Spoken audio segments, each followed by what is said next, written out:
আসসালামু আলাইকুম, সবাইকে আরও একবার আমন্ত্রণ জানাচ্ছি নতুন একটি রেসিপি দেখার জন্য। আজকে আমি আপনাদের সাথে শেয়ার করব ইলিশ মাছের কম মশলা দিয়ে খুবই মজাদার একটা রেসিপি। আশা করি ভিডিওটি দেখবেন। সবার প্রথমে আমি একটি বড় সাইজের ইলিশ নিয়ে নিয়েছি।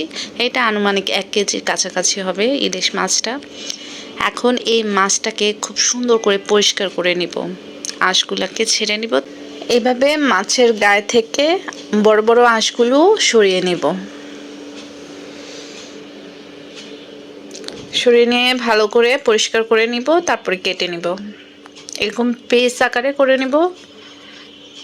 আমি পিস আকারে করে নিয়ে এখানে যতটুকু রান্না করব ততটুকু ধুয়ে পরিষ্কার করে নিয়েছি। আর এখন হলুদ, লবণ, মরিচ দিয়ে ভালো করে মাছের দুপাশে মাখিয়ে নেব। এভাবে ছিটিয়ে ছিটিয়ে দিলে খুব সুন্দর করে মাছের গায়ে লেগে যায়। এক পাশ যখন মশলা দেওয়া হয়ে যাবে তখন আমরা এটাকে উল্টিয়ে আরেক পাশেও মশলা লাগিয়ে দিব। এতে করে মাছের গায়ে খুব সুন্দর করে মশলা লেগে যাবে। আর এখন আমি একটি কড়াইতে সরিষার তেল দিয়ে নিয়েছি, আর সেই সাথে দিয়ে দিচ্ছি মাছগুলো।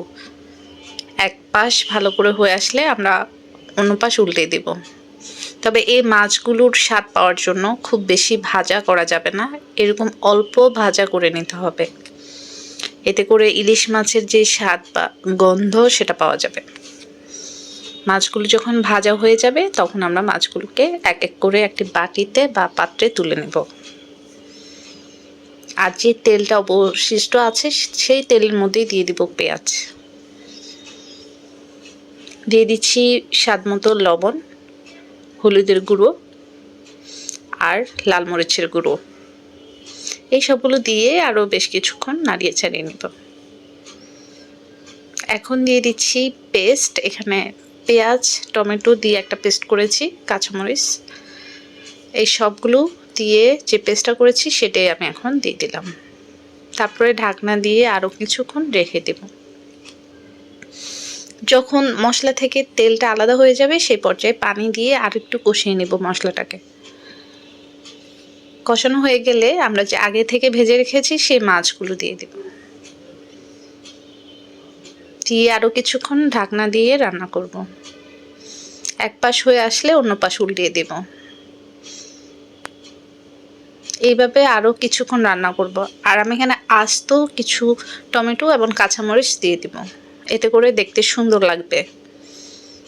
যেহেতু আমরা বাটা মশলা ব্যবহার করেছি তাই এখানে আমি পরিমাণটা খুবই কম দিচ্ছি, এটা শুধুমাত্র সুন্দর দেখানোর জন্য।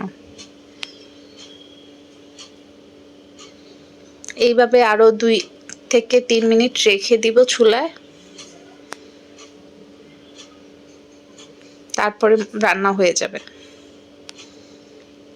এবার আমি পরিবেশন করে দেখাচ্ছি। দেখুন কতটা সুন্দর অ্যান্ড ইয়াম্মি হয়েছে রান্নাটা।